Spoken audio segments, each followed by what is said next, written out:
Ça c'est robot structurel. Ça c'est robot structurel analysis. On va sortir de robot structurel analysis. On va ramener notre élément ici. Notre élément ici bien calculé. On va ramener notre élément ici sur Revit. Et puis faire le maîtrise sur Revit. Le maîtrise de quoi de deux éléments de structure. Et c'est l'objet de cette vidéo. Bienvenue dans cette formation de Revit. Revit et robots structurels parce qu'on va traiter pour une interopérabilité entre robots structurels analysis ainsi que Revit structure où nous allons et puis on va ramener les données que nous aurons, le maîtrise que nous allons faire. Nous allons ramener ça dans Excel grâce à une extension BIM1 de robot de Revit, Autodesk Revit. Alors, ok. Alors, ce que je veux faire là, je suis dans la gabarit structure. Je suis bel et bien dans la gabarit structure. Si vous n'êtes pas dans la gabarit structure, il suffit d'aller seulement dans fichier, et puis vous faites nouveau. Dans nouveau, vous choisissez gabarit structure. Moi, j'ai gabarit structure, c'est ce que j'ai créé, gabarit structure.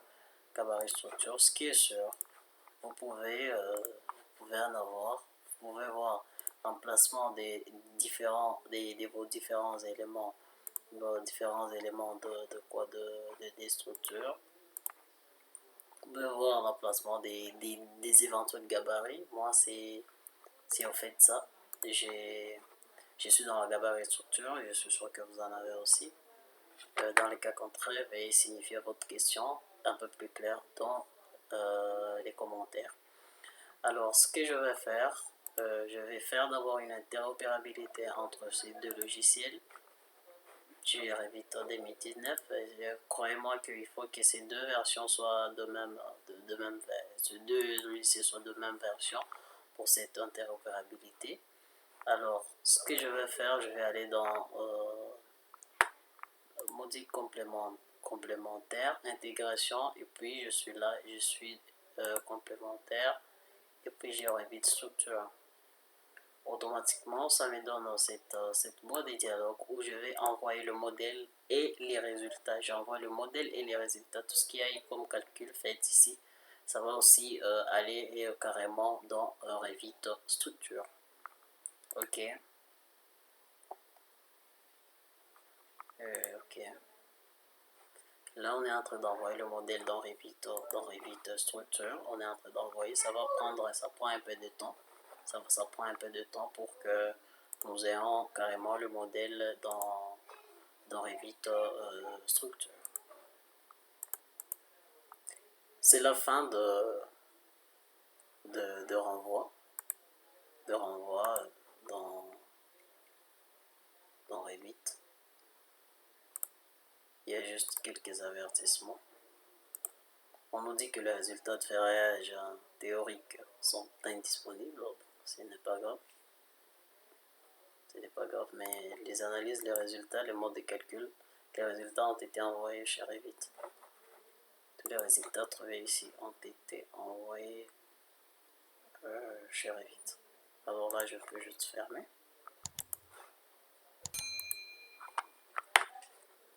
Il est là notre modèle, là. On peut bel et bien le voir. Notre modèle. Il est là. Je peux aller dans 3D, dans la vue 3D. Dans la vue 3D, et puis je mets que les éléments soient un peu plus réalistes. Un peu plus réaliste. Je peux prendre par exemple ça. Moi j'applique un peu. Essayer de voir. Voici les éléments des structures. Les éléments sont là. Tous nos éléments. On a fait appel à tous nos éléments. C'est notre élément robot que l'on a essayé d'envoyer ici. Ce que l'on va faire maintenant, c'est carrément faire le maîtrise et puis envoyer ça directement sur Excel. Envoyer notre feuille sur Excel. Alors, ok, je prends même un modèle analytique. Nous voyons qu'il y a toutes les charges, hein, tout ce qu'il y a comme chargement que nous avions fait dans robot structurel. Alors, ce que l'on va faire, on va aller dans vue. On est dans vue et puis on va dans nomenclature. On choisit la nomenclature quantité. Et puis la nomenclature quantité, on va regarder, on va commencer d'abord, on va le faire par différents éléments des structures. On a plusieurs éléments des structures, on prend différents éléments des structures et puis on fait la nomenclature, donc le maîtrise de chaque élément des structures, donc par famille en fait. Par exemple, je prends par exemple tout ce que j'ai comme poteau.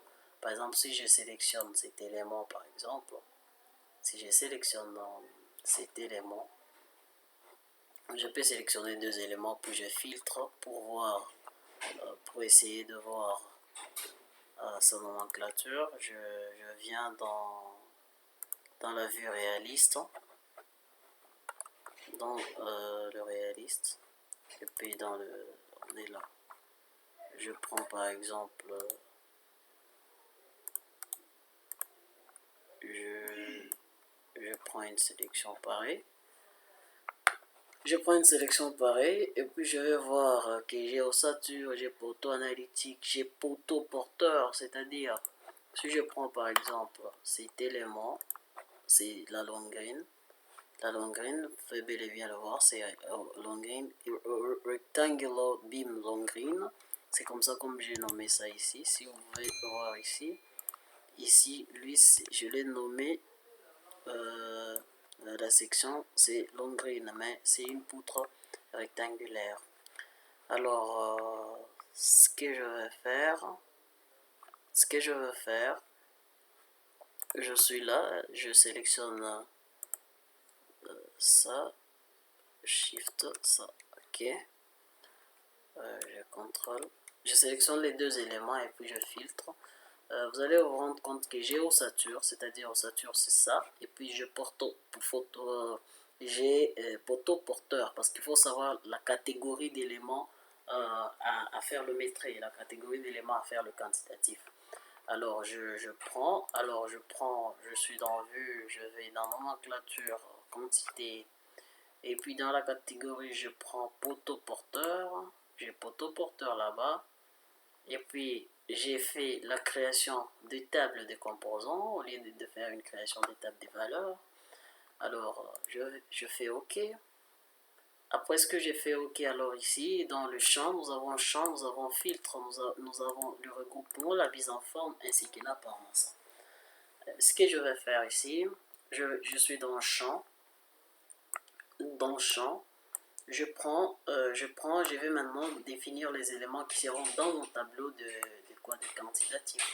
Je prends par exemple le coût, je dois avoir le coût, je dois avoir la famille et les types.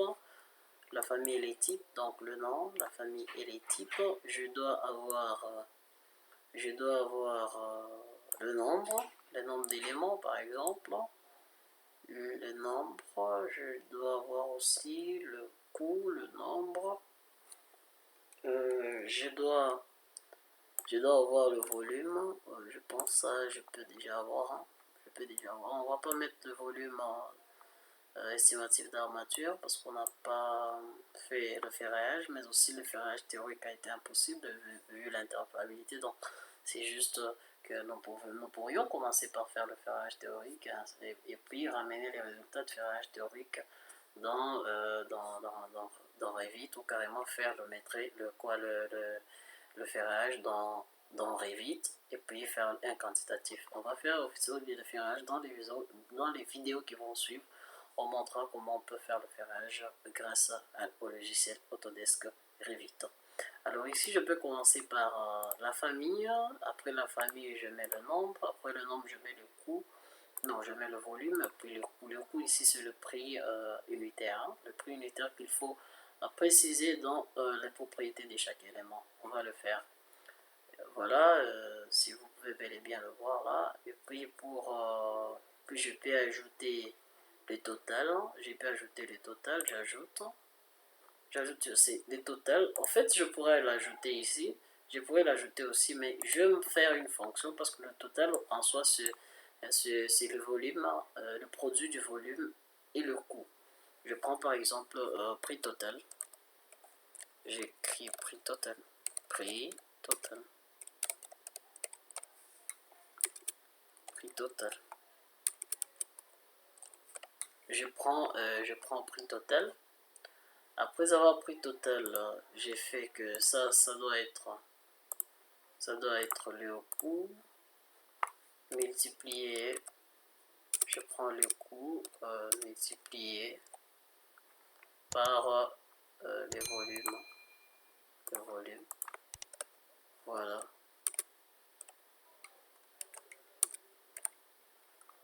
J'ai ça. Ça c'est le prix total. Donc je peux faire OK. Et puis voir la nomenclature. Vous pouvez voir que si dans le coût il n'y a rien, alors nous avons la famille, le nombre, le volume, le coût, le prix total. Alors ce que je dois faire, je dois rentrer dans 3D, volume 3D, je prends le poteau, je modifie les types. En modifiant les types, je vais voir, cette modification va s'appliquer à tous les éléments de ces types. C'est ça. Et ça, c'est comme ça que ça se passe. Ça se passe dans tout Revit, que ce soit Revit architecture, que ce soit tout type de Revit, Revit architecture, MEP ou carrément Revit structure. Donc lorsqu'on met 500, ces coûts ici s'appliquent automatiquement sur tous les éléments de même famille. J'applique OK. Si je viens dans nomenclature, vous pouvez bel et bien voir, ça s'applique et carrément ça me donne le prix total. Je peux mettre ici le prix total de tous les éléments, de tout ce que j'ai comme poteau. Je peux venir ici, je modifie. Je suis là dans tri, je dois modifier dans tri. Tri et groupe. Je prends les totaux généraux, je prends le nombre et les totaux. Donc on va me donner le nombre ou carrément je prends les titres. Les titres, c'est mieux les titres et les totaux. Titre personnalisé du total général. Ah oui, je peux laisser total général. Ça, c'est un titre personnalisé où, au lieu d'écrire total général, je peux écrire prix total. Non, j'écris prix total. J'ai déjà écrit prix total, donc on peut nous mettre total général. Et puis, total général, ce total général va s'appliquer sur le prix total. Et puis, ça sera de calculer les totaux pour le prix total. Ok. Nous avons ça, total général. À part ça, je dois toujours là-bas, total général. Je prends pour les volumes. Bon, on doit avoir un volume général aussi. Et puis, à part ça, bon, c'est... Et puis, on peut ajouter d'autres éléments dans le champ. D'autres éléments qui sont susceptibles d'attirer notre attention et qui sont qui sont bons pour un bon maître des éléments. Mais nous avions mis juste ces éléments ici en guise de guide pour nous permettre en soi de faire un maître. Ces éléments ici, ça se passe. On l'a fait pour la colonne. On peut aussi les faire pour la poutre. C'est la même chose. C'est la même chose pour la poutre. Et pour tout élément de structure, on peut le faire. On prend tout ce qu'il y a comme poutre. On a vu que poutre, c'est ossature. Donc, si je viens ici, je peux venir dans nomenclature.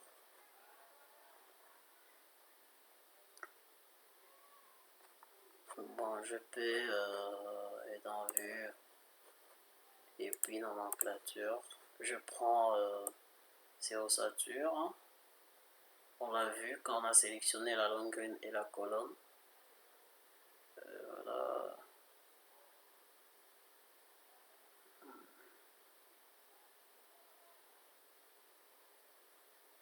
Ossature. Ok. Alors là, je prends famille et type. Je prends le coût. Je prends la longueur aussi. Je prends le volume. Voilà, je commence par la famille, je prends le volume dans la longueur, et le volume et le coût. Le coût, ok, j'ajoute une fonction. Pour les cas, je prends prix total.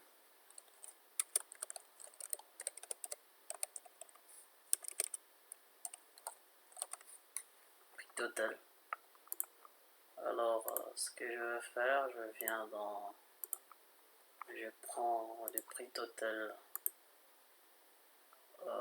Parce qu'on a le volume déjà, c'est bon, on va prendre le volume, c'est par volume. Par volume, $500. Et je prends ça. Le volume, je multiplie le volume par le coût. C'est ça, le volume par le coût. Ok. J'ai ça. Ok, je viens là-bas. Titre et total, c'est tout ce que je sais, tout ce dont j'ai besoin. Ou bien titre total et nombre. Bon, non, c'est tout ce dont j'ai besoin. Alors, je prends le prix total là. Okay. Je vais voir ici. Il n'y a pas de. Il n'y a pas ça, il n'y a pas de. Il n'y a pas de prix. On peut toujours aller là. Pour les cas de long green, on vient, on applique. Pour les cas de long green, on applique 500. On applique. Deuxième famille, ce sont des poutres rectangulaires. On applique. Appliquer. Il y a, par ça, nous avons ici des poutres palières. Des poutres palières. On applique. Voilà. J'applique. Ok. Après avoir appliqué, je peux rentrer là. Poteau.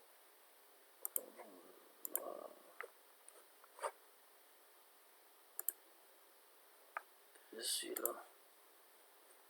Dans ossature, on va bel et bien voir que j'ai ça. Je peux avoir ça, c'est le total général. Total général. Je peux avoir ça. Bon, je peux sélectionner le coût. Hein. C'est en dollars ou prix total. Je peux venir dans. On peut mettre. On peut faire un format. Essayer de voir le champ de coût. Essayer de voir le format. Bon, c'est l'apparence. Hein. L'apparence. Pour ce qui est de texte, est-ce que ce sera le nombre, combien de chiffres. Alors je peux me dire, bon, c'est des vises, ce sont des vises de chiffres de décimales, et puis je mets les dollars. Ok, de chiffres. Ok. Carrément, c'est la même chose que ça. C'est la même chose, c'est la même chose. Les vises aussi. du chiffre. Pour ça, ça devient en fait la mise en page.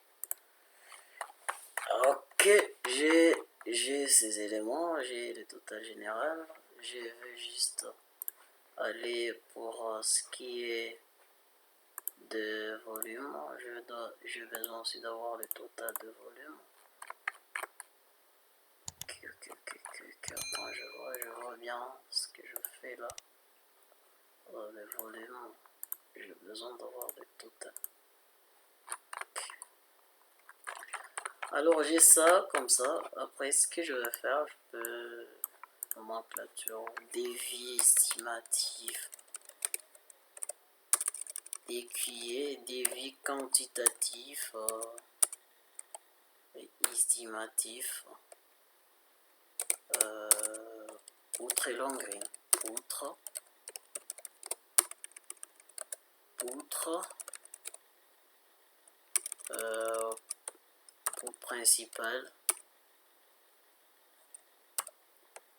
poutre secondaire, long green, et puis j'ajoute palière. Ok, et puis voilà, c'est ce que je fais. Voilà ce que je vais faire. Je vais exporter sur Excel. Je prends ça, j'exporte sur Excel, style des lignes, style d'objet, paramètres d'objet. Ok, c'est ce que je exporte. Voilà, j'exporte ça comme ça. J'écris par exemple exo. Je prends Revit structure. Revit structure 1. J'enregistre, il est en train d'exporter vers Excel. Alors, il suffit de les chercher ici. Il a carrément exporté. L'exportation a été faite avec succès. Alors, ce que je vais faire, je vais aller le chercher. Il est là, je le cherche, je l'ouvre. Comme ça, vous pouvez bel et bien le voir. Donc, dans cette vidéo, on a bel et bien vu comment on peut faire l'interopérabilité entre Revit, entre robot structurel et Revit. Et puis, on a fait le quantitatif, puis on a fini par exporter